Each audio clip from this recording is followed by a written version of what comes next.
Mes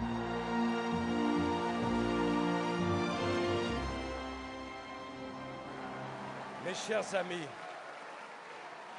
mes chers amis,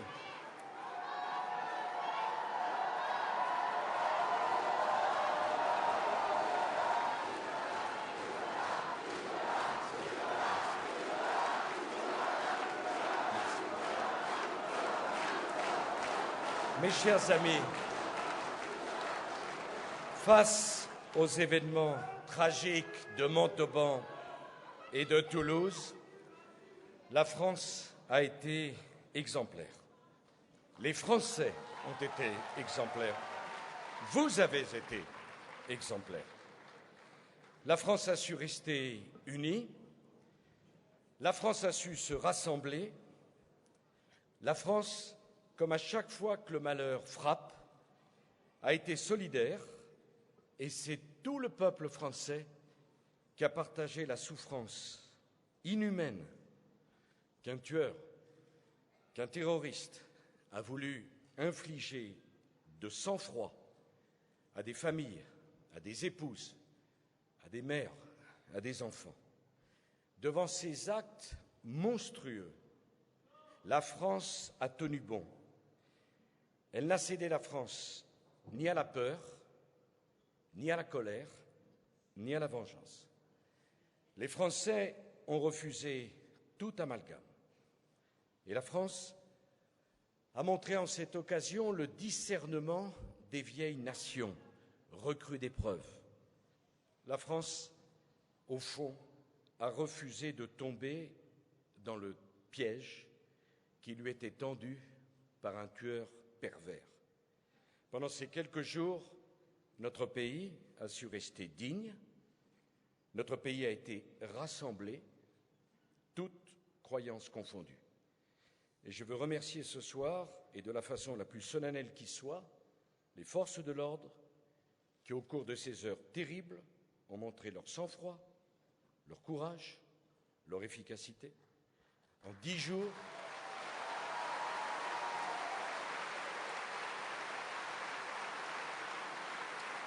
les forces de l'ordre, coalisant leurs efforts, ont identifié, localisé, assiégé et finalement mis hors d'état de nuire celui qui, depuis le 11 mars, semait la mort sur son passage.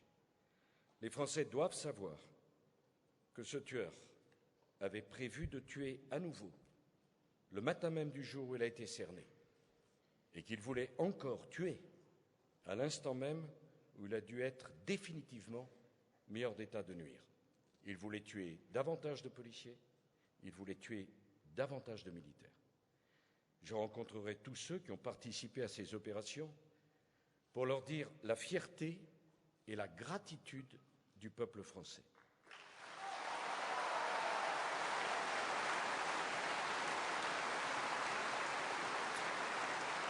Et permettez-moi de rendre un hommage particulier à notre ministre de l'Intérieur, Claude Guéant, qui a été à la hauteur de la confiance et des espoirs que les Français plaçaient en lui pendant ces journées d'angoisse. L'État s'honore d'avoir des serviteurs tels que Claude Guéant.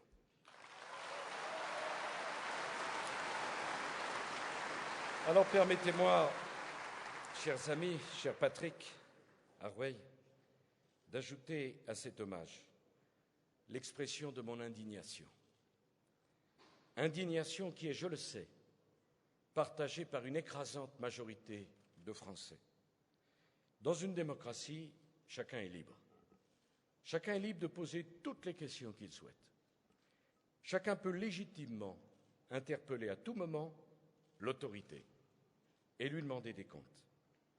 Le droit à la critique est l'esprit même de la démocratie. Mais je veux que les choses soient claires. Je ne laisserai personne, vous m'entendez bien, personne, remettre en cause l'honneur des hommes qui, depuis les services de renseignement jusqu'aux policiers du RAID, en passant par toutes les forces armées, ont mis fin au risque de leur vie à la trajectoire sanglante d'un terroriste monstrueux.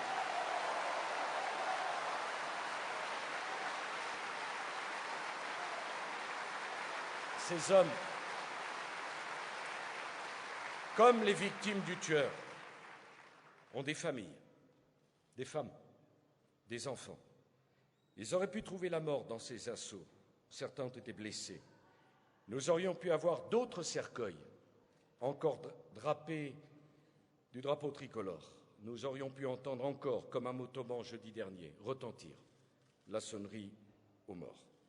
Je ne laisserai pas mettre en cause ces hommes qui veillent sur notre sécurité, sur nos droits et sur notre liberté.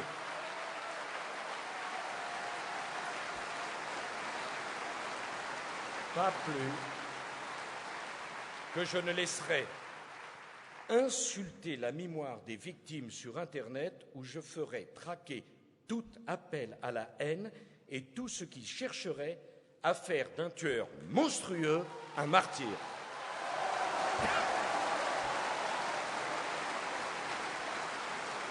Je ne laisserai pas davantage insulter la mémoire des victimes par le geste inadmissible d'une enseignante qui a osé demander à ses élèves d'observer une minute de silence en hommage au tueur.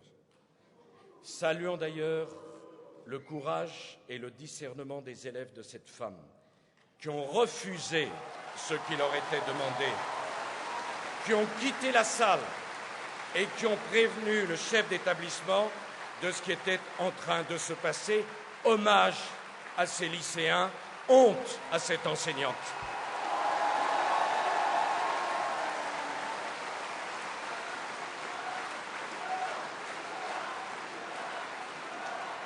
Ce comportement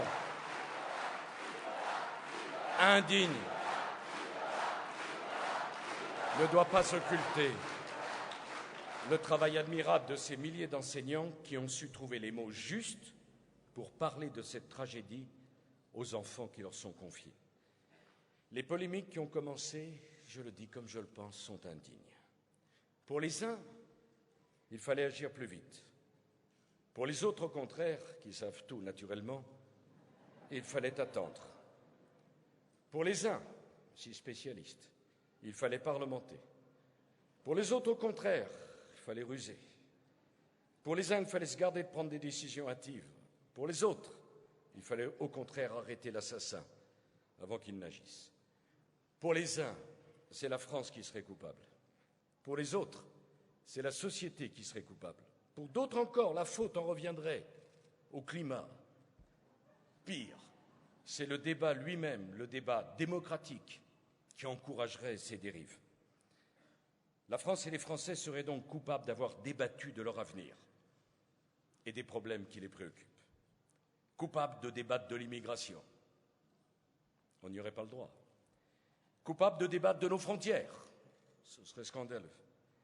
Coupables de débattre des valeurs de la République, parce qu'en débattant des valeurs de la République, on stigmatise ceux qui ne veulent pas respecter la République. Et c'est curieux, voyez-vous. Aux yeux de certains, toute critique, même la plus absurde, même la plus indigne, est légitime. Mais le débat démocratique, lui, n'est jamais légitime à leurs yeux. Seul est légitime leur critique. Le débat est illégitime. La vérité, c'est qu'aux yeux de ces observateurs attentifs, il ne faut débattre de rien, ne parler de rien, nier les faits, effacer les souffrances, et si on les écoute, on va résoudre les problèmes en supprimant les mots qui gênent. Dès lors que ces mots ont le malheur de traduire une réalité que l'on est incapable de transformer, car on refuse obstinément de regarder la réalité en face. Je vais vous dire une chose, à vous mes amis, et je le dis à titre personnel, je n'ai rien oublié de ce que j'ai vu. Je n'ai pas oublié la douleur et l'effroi dans les yeux des familles des victimes, notamment de cette jeune mère qui a perdu à la même minute son mari et 2 enfants. Et je vous le dis comme je le pense jusqu'à la fin de mes jours, ces images resteront présentes dans mon esprit. On ne peut pas s'habituer à une telle souffrance.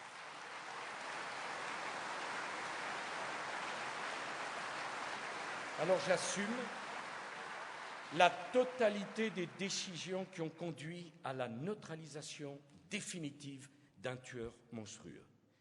J'ai soutenu les forces de l'ordre et leurs ministres, car je sais d'expérience que c'est la condition de leur pleine efficacité. Si au sommet de l'État, les ordres ne sont pas clairs, si au sommet de l'État, la volonté n'est pas inébranlable, alors le résultat devient aléatoire. Souvenons-nous du temps qu'il a fallu pour trouver l'assassin d'un préfet de la République.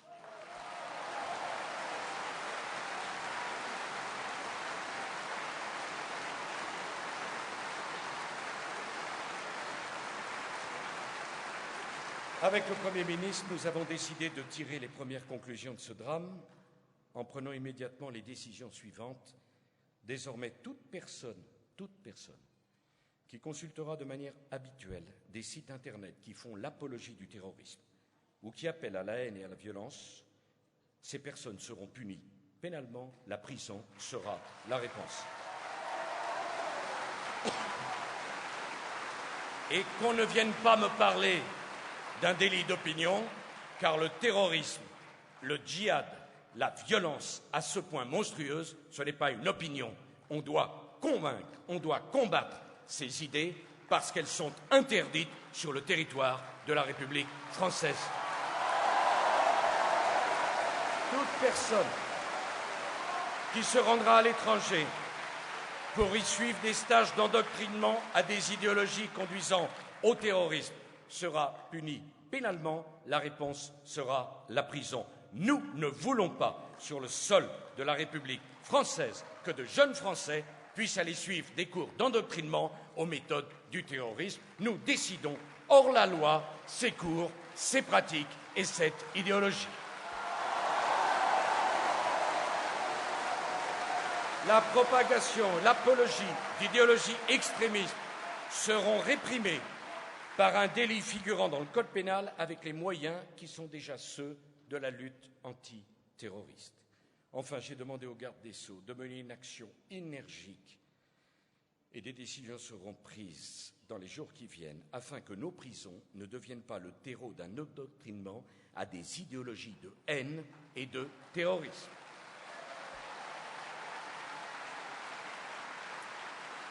Le candidat socialiste peut protester que les lois antiterroristes ont été modifiées récemment et qu'elles n'ont pas besoin de l'être davantage.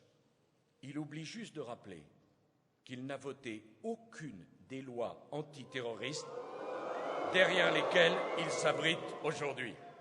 Curieux que ces lois trouvent tant de crédit à ses yeux, alors qu'au moment où elles ont été présentées, il a voté contre et il s'y est opposé. Il peut s'indigner, il peut tergiverser, il peut hésiter, il peut esquiver, il peut financer, il peut refuser de voter des lois. Ces lois que je propose pour protéger la France et les Français, c'est son droit. Mais je vous le dis, ces lois seront votées si les Français choisissent de me faire confiance. Ainsi, la situation est claire.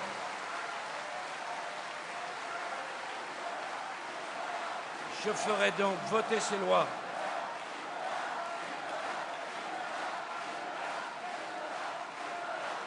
car depuis 10 ans, je suis comptable de la sécurité des Français. Je n'ai jamais transigé avec elle.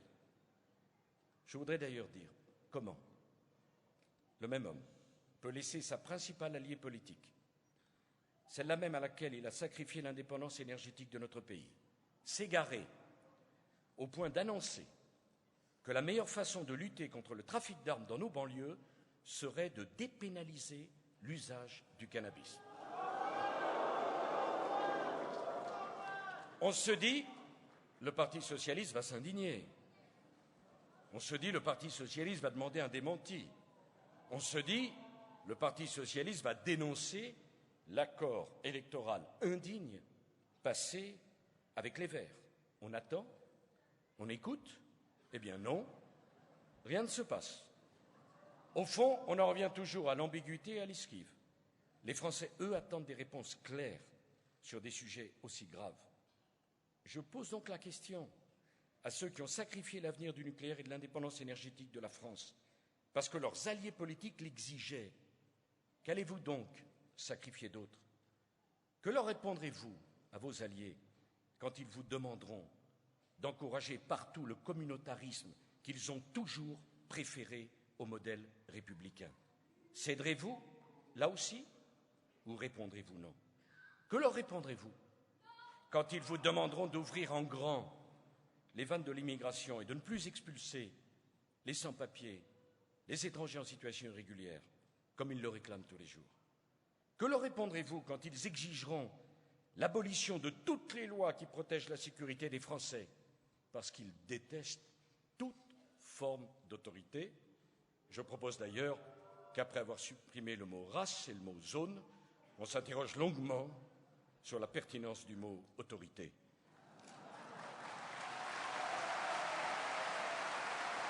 Et que leur répondrez-vous à vos alliés quand ils vous demanderont la suppression du défilé du 14 juillet et celle de l'hommage aux morts pour la France le 11 novembre? Les Français ont le droit de connaître des réponses. Et mes chers amis, j'irai à cette campagne, en vérité, pour donner nos réponses.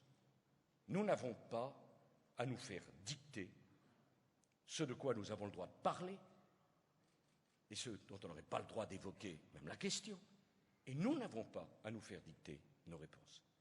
Je fais cette campagne non pas pour parler à la droite, à la gauche, au centre, non pas parce qu'il y aurait, quelle drôle d'expression, des territoires de l'extrême droite, comme si on abandonnait.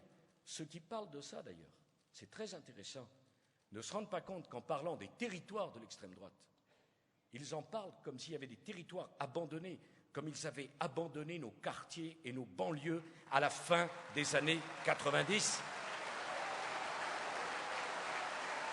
Moi, je veux parler au peuple de France. Je veux lui dire, il y a des grandes questions. Celle de notre politique d'immigration est une grande question. La France a toujours été un pays ouvert, et elle le restera. La France s'est toujours enrichie de cette ouverture. Mais refuser de voir qu'une immigration non contrôlée pose une question essentielle quant à notre modèle d'intégration. Parce que si on ne contrôle pas les entrées, on ne pourra plus intégrer. Et c'est tout notre modèle d'intégration qui se trouve paralysé. Cette question-là n'est pas illégitime. C'est au contraire regarder la réalité. Que diront-ils devant l'équilibre de nos comptes sociaux? En tant que président de la République, j'ai demandé des efforts aux Français pour qu'on rembourse nos dettes et nos déficits, parce qu'un pays endetté est un pays qui perd une partie de sa souveraineté. Et comment pourrais-je dire aux Français, les efforts c'est pour vous, mais nous allons continuer une immigration qui n'aurait comme seul objectif que de bénéficier de prestations sociales que nous ne pouvons plus financer et que nous ne pouvons plus accorder. Dire cela, c'est être parfaitement républicain. Ce qui n'est pas républicain, c'est refuser de voir le problème, c'est s'interdire de parler de ces questions et laisser tous ceux qui sont excessifs, qui ne connaissent pas la République, parler sur des sujets que les républicains auraient désertés par manque de courage, par manque de fermeté, par manque de lucidité. Voilà la réalité telle qu'elle se présente. J'ai donc indiqué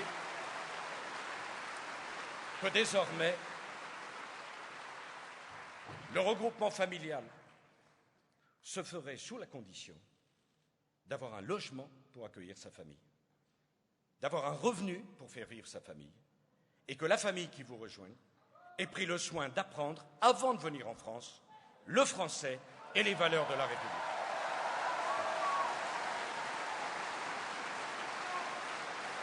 Et si quelqu'un ne partage pas cette opinion, qu'il l'explique aux Français, qu'il le dise. J'ajoute, c'est notre honneur. Lorsque quelqu'un est malade, blessé, souffrant, quelle que soit la couleur de sa peau, quel que soit son statut, légal ou illégal, on ne laisse pas quelqu'un à la porte de l'hôpital. On n'est pas en Amérique ici, où on vous demande votre carte bleue avant de vous opérer. Ici, on soigne toute personne, légale ou illégale, parce que c'est un être humain. Mais je le dis avec la même force, la carte vitale, je demande qu'elle soit biométrique, parce que les fraudes sont inacceptables dans un pays comme le nôtre.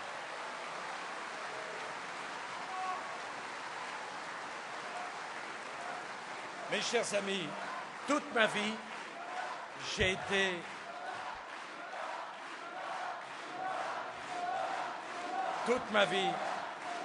un Européen convaincu. J'ai toujours fait le choix de l'Europe, y compris lorsque dans ma famille politique nous étions divisés. Mais je le dis comme je le pense. Nous avons fait l'Europe pour être plus forts, pas plus faibles. Nous avons fait l'Europe pour être mieux protégés, pas plus exposés. Nous avons fait l'Europe parce que nous croyons à un modèle de civilisation européen, pas parce que nous voulions le détruire. Nous avons fait l'Europe parce que l'Europe, c'est une tradition humaniste. Combien de temps résistera l'Europe aux souffrances infligées au peuple grec et aux autres peuples de notre continent? Croyez-vous que lorsqu'il n'y aura plus une usine, on pourra dire aux ouvriers qui souffrent des délocalisations, votez pour l'Europe. L'Europe vous protège. Croyez-vous vraiment que lorsque nous n'aurons plus contrôlé les flux migratoires, parce que Schengen aujourd'hui fait de l'Europe une passoire, croyez-vous vraiment qu'on pourra dire au peuple d'Europe, vous avez bien fait de confier la gestion de vos frontières à ceux qui ne s'en occupent pas? Et avons-nous créé l'Europe pour que la bureaucratie s'empare de l'Europe, multiplie les normes, définisse les 3 tailles des œufs que l'on a le droit de consommer, précise la température des 5 catégories de plats qui, dans nos restaurants, doivent être servis, ou interdise à des vaches d'aller boire au ruisseau qui passe au milieu du champ depuis des siècles, parce que ça met en cause la biodiversité en dessous? Nous n'avons pas fait l'Europe pour cela.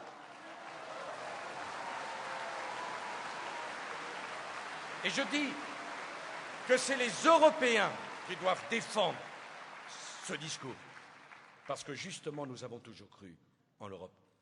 Alors je dis simplement les choses telles qu'elles sont.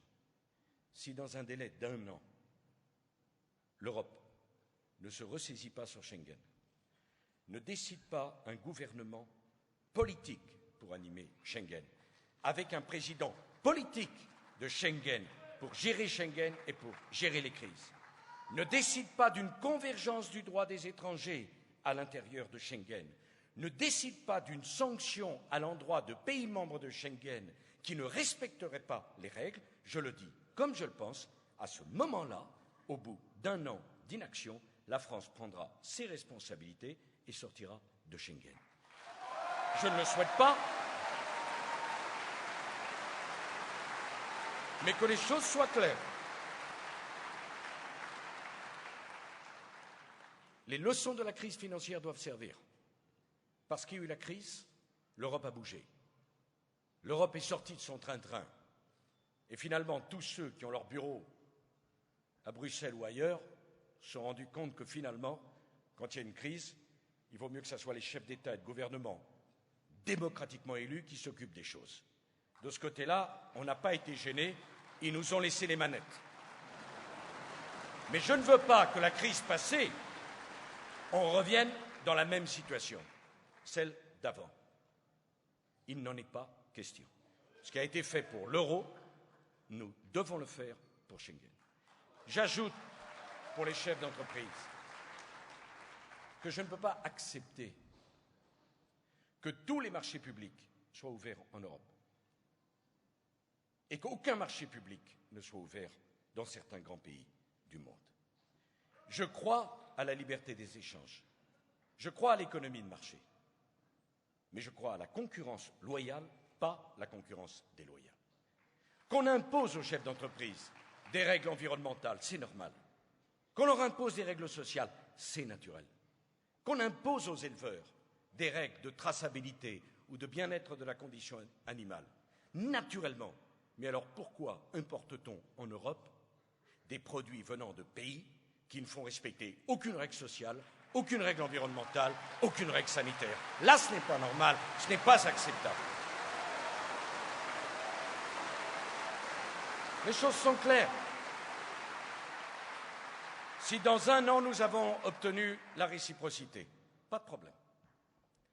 Si dans un an, nous n'avons pas obtenu la réciprocité, la France appliquera un European Buy Act qui permettra de réserver nos marchés publics aux entreprises qui produisent et qui fabriquent sur le territoire du continent européen.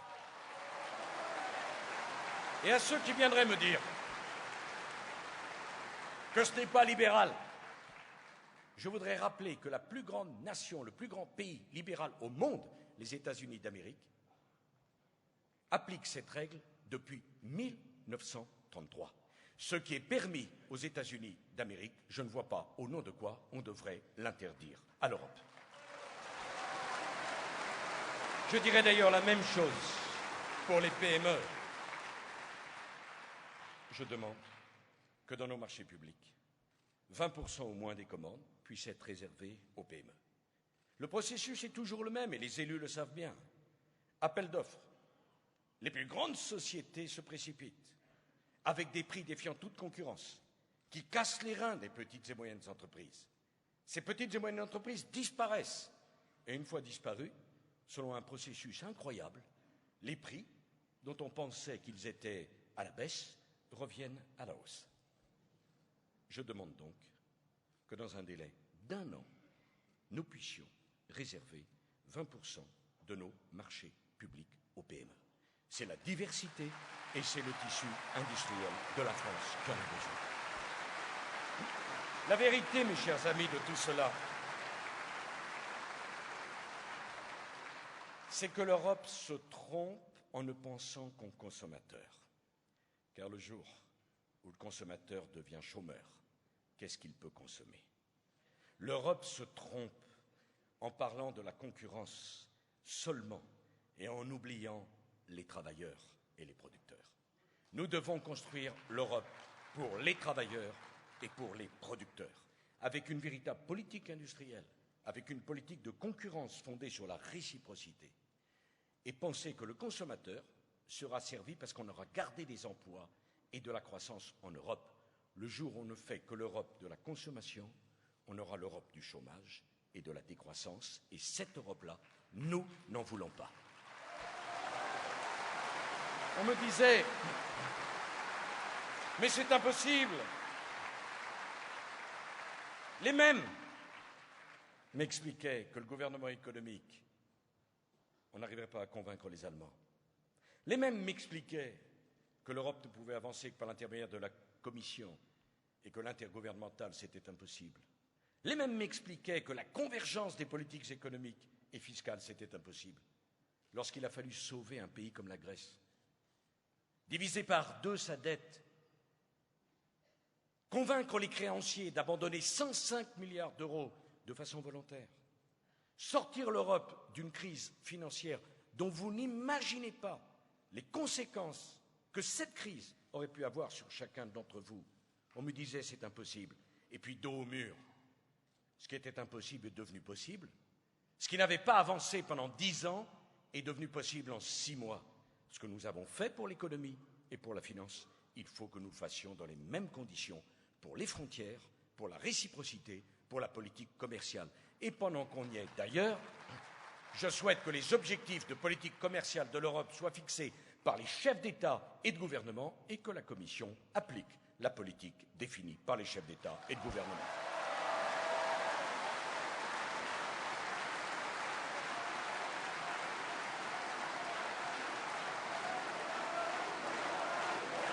Mes chers amis,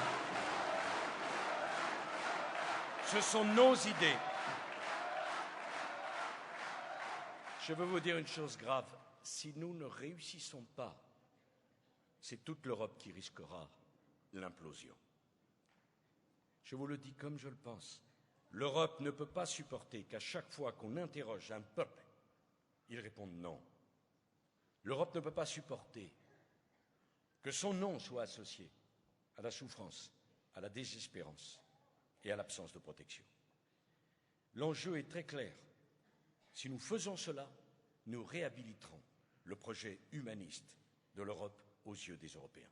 Si nous ne le faisons pas, alors la plus belle construction imaginée par l'homme au service de la paix risquera l'implosion et personne ne pourra résoudre les crises qui se produiraient dans l'avenir si on ne change rien, parce que les mêmes causes produisent toujours les mêmes effets. Voilà l'enjeu.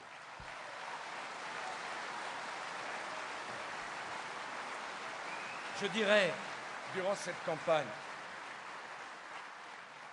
que la France, c'est le pays le plus généreux du monde et que nous en avons assez de la culpabilisation organisée par une petite partie des élites françaises qui ne pensent qu'à leur image et pas aux Français.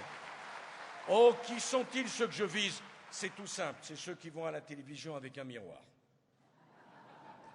et qui s'y regardent avec attention. Ils ne vous parlent pas à vous, ils se parlent entre eux. Et ce n'est pas à eux que je veux m'adresser. Je veux dire, refusez toute forme d'amalgame. Tendez toujours la main aux autres. La France n'est pas un pays de haine. La France est un pays fort. La France n'a pas peur. Je veux d'ailleurs le dire, deux de nos compatriotes musulmans ont perdu leur vie dans cet attentat monstrueux. Cette ouverture, cette générosité, cette solidarité de la France, c'est ce qui fait le statut de notre pays. Mais dans le même temps, nous avons un mode de vie, des valeurs, des croyances qui nous ont été enseignées par nos parents, par nos grands-parents. La France n'est pas une page blanche, nous avons une histoire. Sur le territoire de la République française, nous ne voulons pas de la burqa. C'est la raison pour laquelle j'ai fait voter cette loi. Sur le territoire de la République française, nous ne voulons pas que dans les piscines municipales, il y ait des horaires pour les femmes et des horaires pour les hommes. Sur le territoire de la République française, nous voulons que dans les hôpitaux, les femmes et les hommes aient affaire aux mêmes médecins, parce que nous croyons à l'égalité entre les femmes et les hommes. Et nous voulons que dans les cantines scolaires de nos écoles, les enfants aient le même menu, parce que la République est laïque. Voilà ce que nous voulons.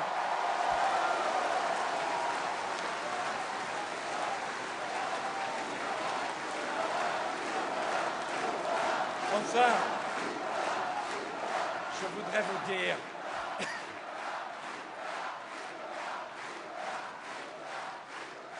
un mot.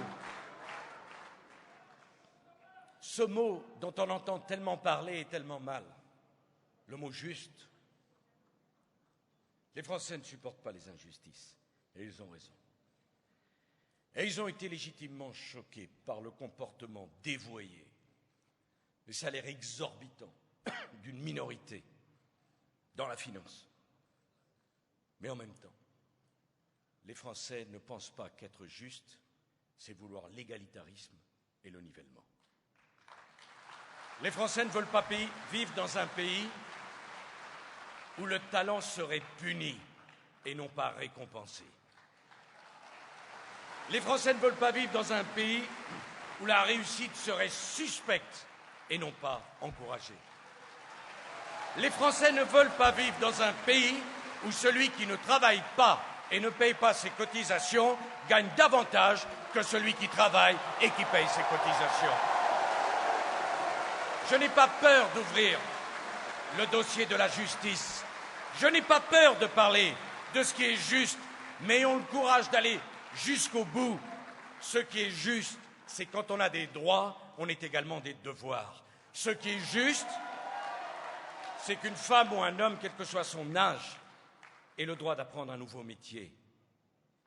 Mais ce qui est injuste, c'est que celui qui est indemnisé parce qu'il est au chômage puisse refuser une offre d'emploi qui lui est proposée.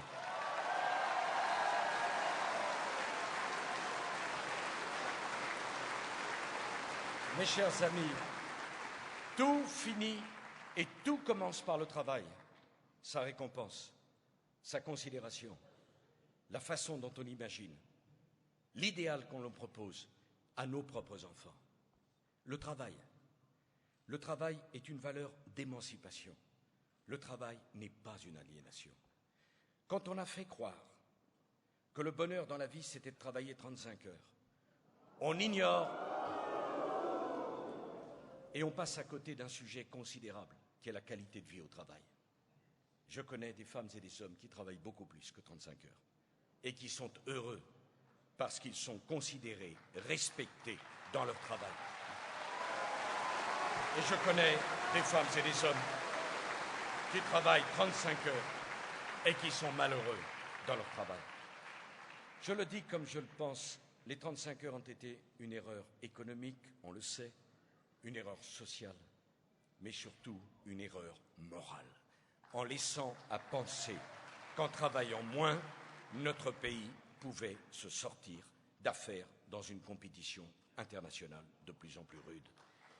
Et je le dis là encore comme je le pense, je n'accepterai pas de prendre des leçons de la part de ceux qui ont fait la retraite à 60 ans sans avoir un centime pour la financer et les 35 heures qui ont ruiné la compétitivité des entreprises françaises.